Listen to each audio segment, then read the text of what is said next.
Estás escuchando Magazine por la Paz. Conduce Adolfo León Oliveros Tascón.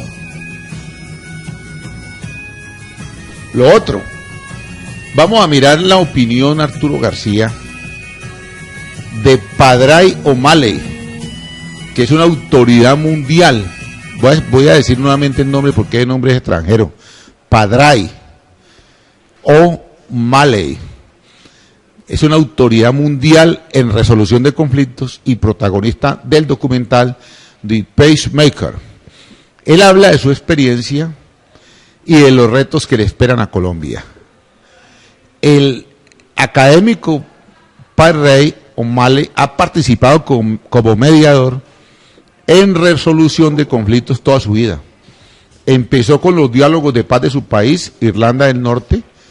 Más adelante hizo posible la asesoría y la participación del gobierno sudafricano en las últimas etapas del proceso de paz en Irlanda, con la convicción de que una sociedad dividida tiene el poder de iluminar y nutrir los procesos de resolución de conflicto de otras sociedades divididas. Después echó a andar el proyecto Forum for Cities in Transition, en el que participan 15 ciudades del mundo que anualmente se reúnen para discutir sobre sus propios conflictos, procesos de reconciliación y desafíos venideros.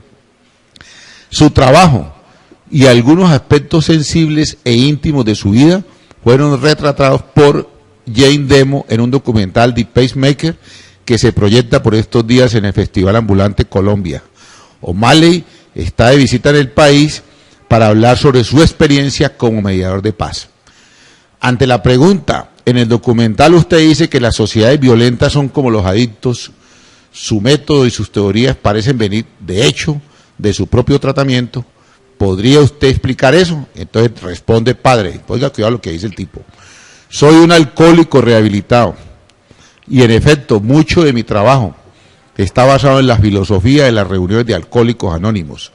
Un alcohólico está en la mejor posición para ayudar a otro alcohólico porque ambos se entienden entre sí.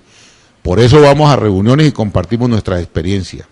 Esa interconectividad que pretende mantener la sobriedad en un alcohólico o un drogadicto es la plataforma necesaria para su propia recuperación o rehabilitación.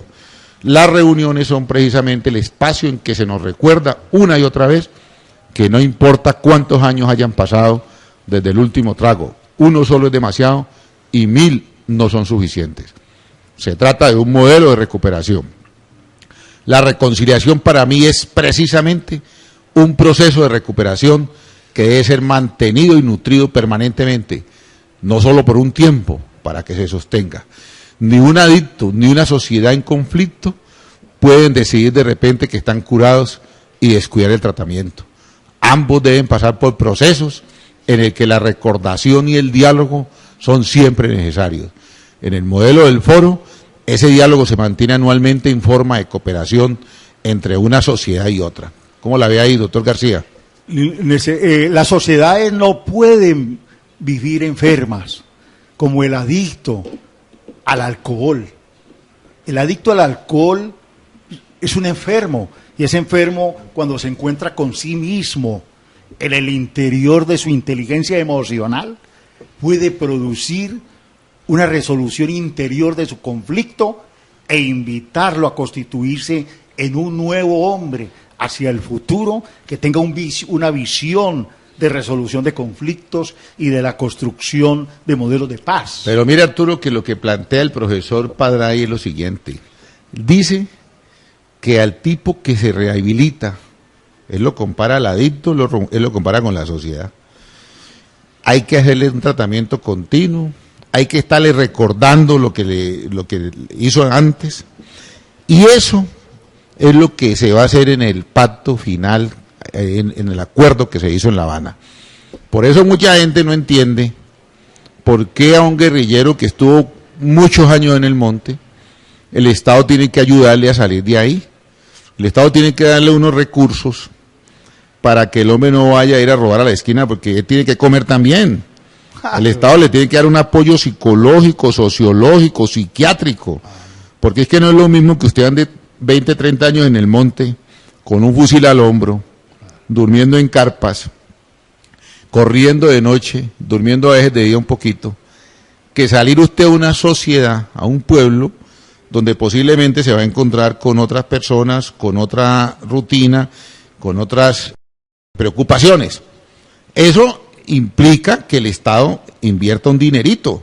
Perdón, un paréntesis, ¿podríamos decir que es un desadaptado el que anda corriendo de noche y inhóspito, lo que pasa donde es, no encuentra la vida normal, no, sino una vida accidentada? Lo que pasa es que son cambios, es como el secuestrado.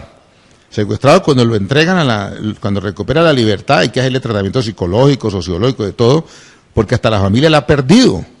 Muchos secuestrados llegan a su casa y ya no encuentra el ambiente que tenía antes de ser secuestrado. Miren nomás el caso de Ingrid Betancourt y su esposo, que ese negocio terminó, porque lo que ella vivió en el monte y lo que él estuvo viviendo sin ella, pues obviamente exigía pues un manejo distinto, y el matrimonio se acabó. Igual pasó con muchos. Pero bueno, el tema es que este punto sirve para explicar por qué hay que hacer inversión en la gente que vamos a recuperar del monte. Ellos no es que sean desadaptados exactamente en la palabra que usted utiliza, sino que ellos vienen de una vida distinta a la que van a encontrar en la ciudad y en los pueblos. Ellos van a llegar a una vida donde van a estar comprometidos con un trabajo, durmiendo como duerme cualquier mortal en una casa, pagando servicios públicos, comiendo normalmente ya del bolsillo de él.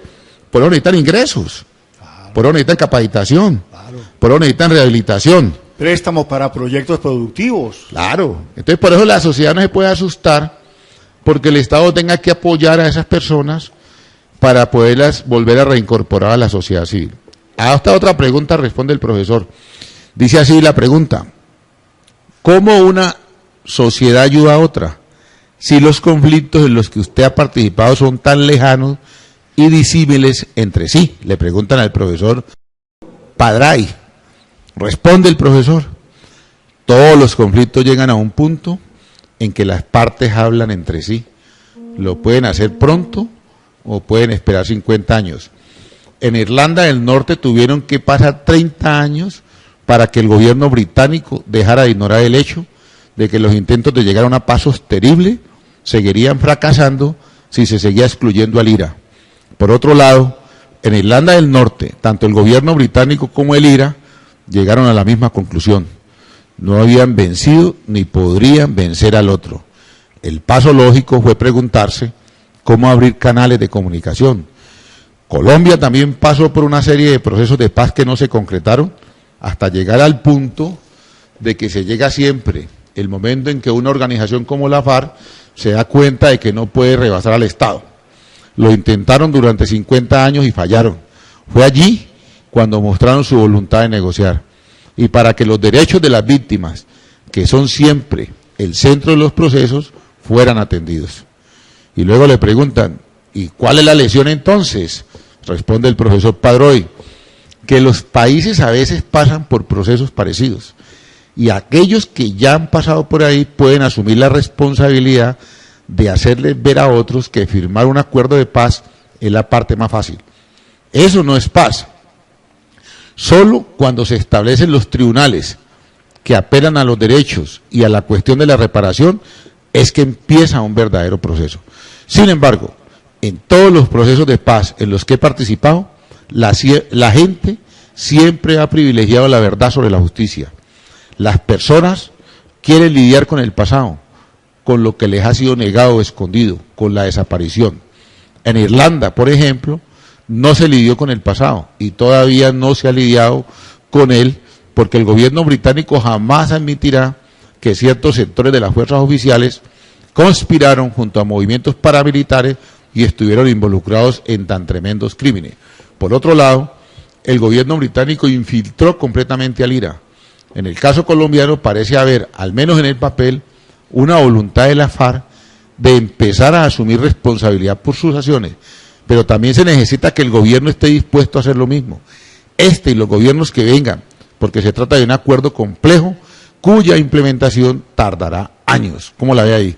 Bueno, yo considero de que este aspecto es un aspecto bien complejo, cuando se presenta en las comunidades donde existen conflictos y conflictos de tipo militar y de insurgencia. ¿Por qué razón? Porque la gran verdad es que constituir la verdad histórica, la memoria histórica, la verdad de lo que pasó, contar a dónde están sepultados los muertos de la guerra, a dónde se encuentran, esculcar estos muertos, saber las personas víctimas de estos familiares que murieron en la guerra, qué pasó con ellos, es supremamente cruel y doloroso, pero es algo que llena aparentemente de una satisfacción, entre comillas, a los familiares de las víctimas. Por lo tanto, cuando se creó el nuevo mecanismo de resolución de conflictos en el mundo, de verdad, reparación, justicia y no repetición, es un modelo nuevo que conduce a crear lo que la gente quiere, lo que la gente pide. ¿Qué es lo que la gente pide? Pues estas cosas que según las historias recientes del mundo, pues producen una satisfacción en los hombres y en las mujeres que han sido participantes de estos problemas de la guerra. Y mire, García, que el profesor Padray, pues ese hombre que sabe tanto de estos temas, que le tocó pues lo de Irlanda y le tocó lo de Sudáfrica, el hombre le da la razón al gobierno y a todos los que estamos de acuerdo con la pregunta que se va a hacer para el día del plebiscito. La pregunta dice: ¿apoya usted el acuerdo final para terminar el conflicto y construir una paz estable y duradera? Fíjate que el mismo Padray dice, claro, con la firma del acuerdo no es que gane la paz, empezamos a construir paz. ¿Cuándo empezamos a construir paz? Pues cuando primero se cumplan las reformas que hay que hacer, sociales, políticas, económicas, claro, que garanticen pues que las regiones de este país que han estado a la deriva y que han estado a la buena de Dios vuelvan a formar parte de Colombia desde el punto de vista del presupuesto nacional. Somos parte de Colombia en esas regiones, pero no le llega nada del presupuesto.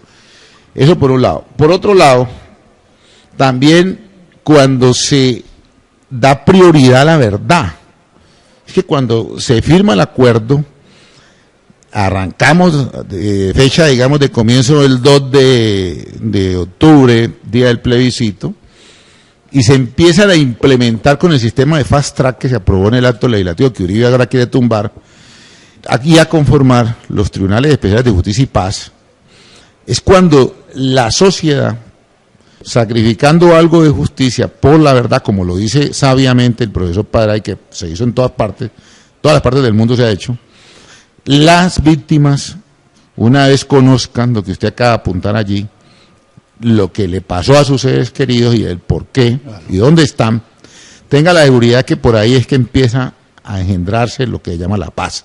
Es un placebo, sí, que le entra a ellos, un placebo. Es que las víctimas de la guerra, que en este momento se habla de más de 7,5 millones de desplazados, la mayoría quieren conocer la verdad.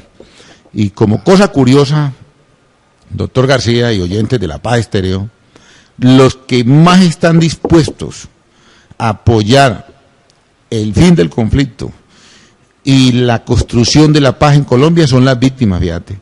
Los que nada han arriesgado, los que han visto la guerra por televisión, los que hacen guerras en Nintendo y le pagan la libreta militar a los hijos y los mandan para afuera del país, esos son los que andan instigando la guerra.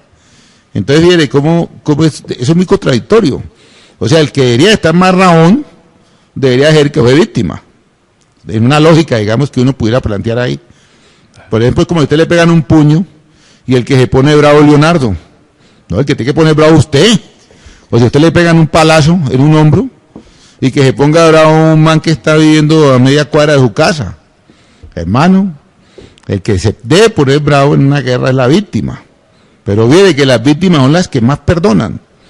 En Alemania, después de la Segunda Guerra Mundial, la gente que fue bombardeada, tanto en un lado como en el otro, en el lado de Londres, en el lado de Alemania, en las ciudades como Berlín, como Dresden, que fueron arrasadas por la aviación inglesa y la aviación norteamericana, esas personas todas son las que quieren que no haya más guerra, porque estuvieron ahí, ahí perdieron la familia, ahí les tumbaron la casa, ahí les cayó la bomba, ahí les cayó todo.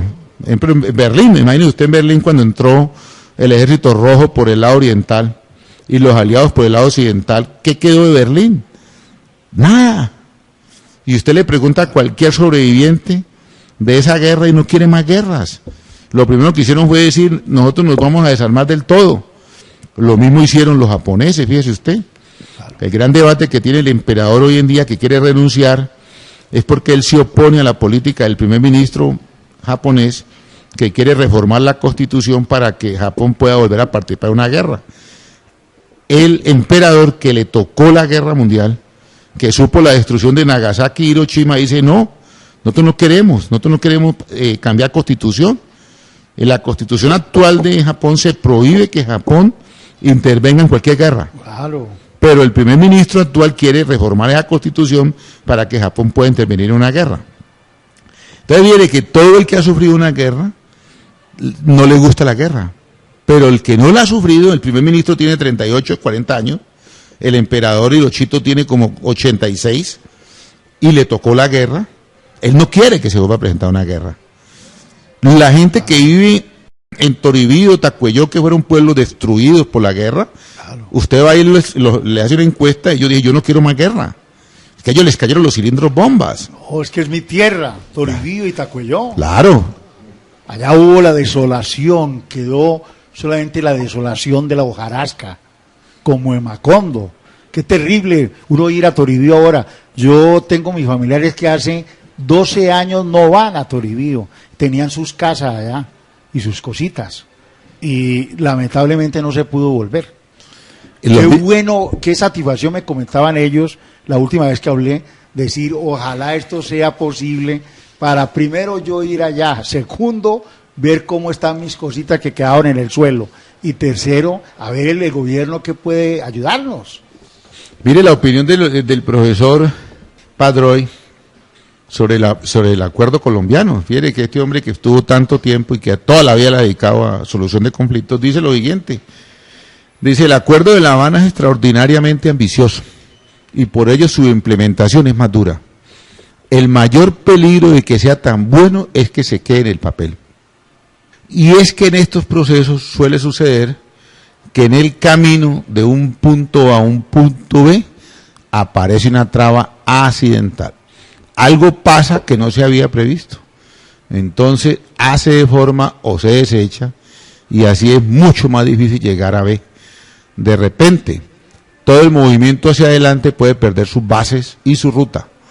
Un buen ejemplo de ello son los acuerdos de Oslo de 1993 entre Palestina e Israel, que establecieron lidiar primero con las cuestiones más sencillas y dejar para los 5 años siguientes la implementación de los puntos más complicados. En esos 5 años, los puntos pendientes se marginaron, no se cumplieron y todo se vino abajo. No hubo reconciliación. Así que algo que tiene que hacer el gobierno colombiano es tener un plan B, no en términos del acuerdo, sino en la etapa de implementación. Si este acuerdo no funciona, ¿qué va a poner en marcha? Eso no nos lleva necesariamente al mismo nivel de violencia pasada, pero hay que estar atentos.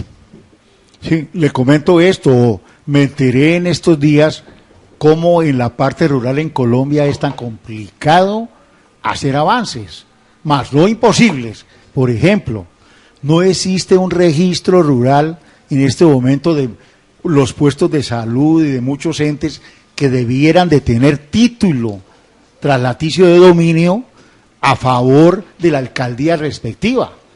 Pero ¿cuál es el problema de esto? El problema no es que no tenga el título, es que no pueden ser sujetos de aprobación de proyectos en Bogotá por carecer de por presentar nuda propiedad. Bueno, ahora viene el profesor Pradey y se va a referir a lo que puede pasar para el 2 de octubre.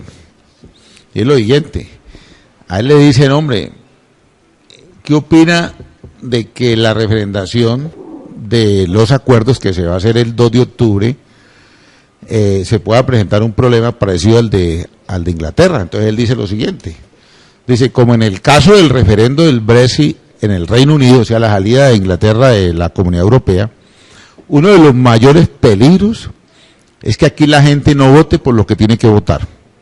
En mi país todo el mundo estaba escandalizado con el resultado y de repente cuando se empezó a examinar lo que había pasado, se hizo evidente que la gente nunca entendió las cuestiones centrales ni qué tan compleja era la relación entre Reino Unido y la Unión Europea. La gente votó por algo más, protestó contra el abandono, la decadencia en las ciudades, la industrialización, las promesas incumplidas de muchos gobiernos. Fue un voto en contra del establecimiento. Y este es un riesgo que corre el plebiscito en Colombia. Su voto también podría terminar siendo contra el presidente, contra las élites gobernantes y la paz, que además está pactada en un acuerdo largo y complejo. Podría quedar a un lado. Esto pasa sobre todo entre la gente que ha tenido menos experiencia del conflicto mismo. Ojalá no suceda lo que sucedió en el Brexit, en el que se obtuvo una mayoría de 51%. Eso no es una mayoría verdadera, es un país partido en dos. En el caso de este acuerdo, también sería muy negativo tener una mayoría del sí que sobrepase apenas el porcentaje del no. Se necesita al menos un 60% para que el país no se polarice más en caso de que en la implementación algo no funcione. Y luego le preguntan, ¿qué hacer para evitar ese escenario? Dice el tipo, Padroy, dice, lo único que se puede hacer es difundir ampliamente lo verdaderamente pactado, sin politizaciones ni reducciones excesivas. Y también hay que tener mucho cuidado con las encuestas, pues estas tienen un gran impacto en la decisión del voto. Antes del Brexit había encuestas totalmente opuestas, muy cercanas en el tiempo. Ese fue tal vez un factor determinante del resultado final. ¿Cómo la ve ahí? Yo comparto el criterio de este politólogo que ha participado en grandes compromisos del mundo. Yo pienso que el resultado del plebiscito en la votación de la población colombiana, de acuerdo a su registro electoral, debe estar por encima de los 10 millones de habitantes. Porque a mí me parece que estar por encima del umbral con 1.000, 2.000, 100.000, 500.000 votos es una votación pírrica, exigua. Así estemos ganando. Porque se trata de comprometer convencidos de aquí al día que vamos a votar, de que realmente nosotros estamos convencidos de que vamos a jalarle a estas reformas que van a transformar a Colombia y que van a constituir un nuevo país.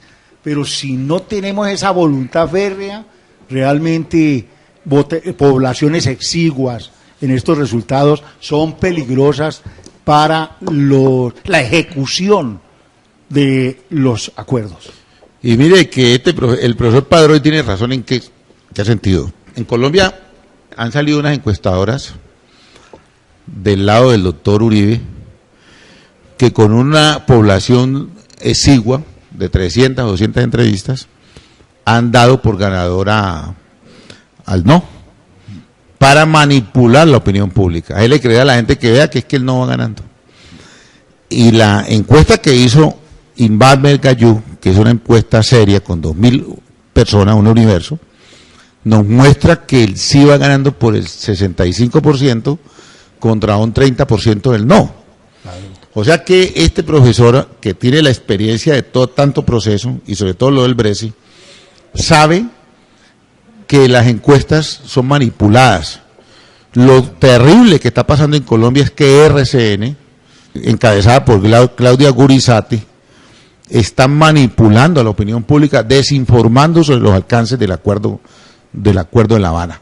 A mí me parece que el gobierno debería también tomar cartas en el asunto, porque no es justo que un empresario como Carlos Ardila Lule, que toda la vida ha usufructuado el poder en Colombia, salga ahora por medio de un medio del espectro electromagnético que le pertenece a todos los colombianos y que lo tienen en concesión, salga a despotricar del proceso de paz, a prestarse para falacias, para mentiras. Claudia Gurizati debería explicarle al país cuál es su problema con el gobierno actual, cuál es su problema como le pasó a Salud Hernández. Salud Hernández, una española extranjera en este país, hablando y despotricando del proceso de paz como si ella fuera como si estuviera pontificando aquí, como si fuera la verdad revelada. Y yo creo que el periódico El Tiempo en su momento también le llamó la atención. Es que la libertad de prensa existe siempre y cuando vos respetes la verdad.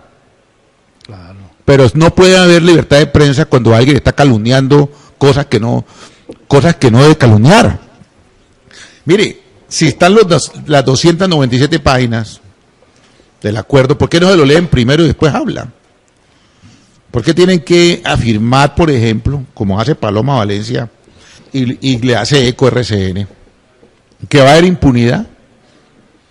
¿Por qué está diciendo Paloma Valencia que tiene un sagrado corazón con la cara de Uribe, ultrajando a la Iglesia Católica? ¿Por qué dice que el Papa Francisco no va a nombrar los magistrados del tribunal que le corresponden según el acuerdo? Cuando el mismo Papa ya dijo que sí, pero eso lo presenta como una información. ¿Por qué está diciendo el Centro Democrático y RCN le hace eco de que el gobierno se reserva 20 millones de hectáreas para entregarle a la FARC cuando eso es paja? Lo que se pactó fue restituir la tierra a los desplazados. 7 millones de colombianos desplazados. Cuando Claudia Gurizati dice que esa restitución es para la FARC, lo que está diciendo es que 7,5 millones de colombianos son de la FARC. O sea que le está colocando una lápida en la espalda. Cuando esas 7,5 millones de personas son desplazados de la violencia de la FARC y de los paracos y de los helenos. Son víctimas. Y hasta los mismos paras. Por eso, de los paracos, de los helenos y de la FARC. Entonces, ¿por qué va a decir Claudia Gurizati en un canal que usa el espectro nacional, electromagnético, que le pertenece a todos los colombianos, una mentira de ese tamaño? ¿Por qué se atraviesan como mulas muertas contra un proceso que solo busca reivindicar al pueblo colombiano? Entonces, yo sí creería que el presidente Santos debería de tomar cartas en el asunto, porque es que ese es un bien nacional. RCN lo tiene en concesión, el gobierno lo puede quitar en cualquier momento, hay unas reglas para la concesión. Entonces, si los tipos no son capaces de someterse a la verdad, pues entonces que entreguen la concesión. Pero lo que no podemos aceptar es que RCN, por medio de Claudia Gurizati y todo su equipo, terminen convirtiéndose en los enemigos del proceso de paz utilizando el espectro electromagnético que le pertenece a todos los colombianos. Se ha perdido la sindéresis, se ha perdido la objetividad, la responsabilidad por parte de todos los periodistas y reporteros, desde el más alto hasta el último reportero de La Guajira, para hacer un proselitismo periodístico, político, en contra del plebiscito. Esto nunca lo había visto yo en la historia del país mientras que yo he tenido la existencia. Pienso yo de que esto debe tomarse unas medidas responsables del gobierno, porque aquí no hay periodismo. Aquí vendríamos a decir que lo que existe es un odio exacerbado contra la posibilidad de que Colombia tenga una oportunidad sobre la tierra, que exista un nuevo país con unas nuevas reformas que le den una calidad de vida, sobre todo al campesinado, donde más se ha hecho hincapié en ese acuerdo, en elevar el nivel de vida del campesinado. Muy bien, doctor García. Hay que condenar estas cosas. Así no se hace el periodismo.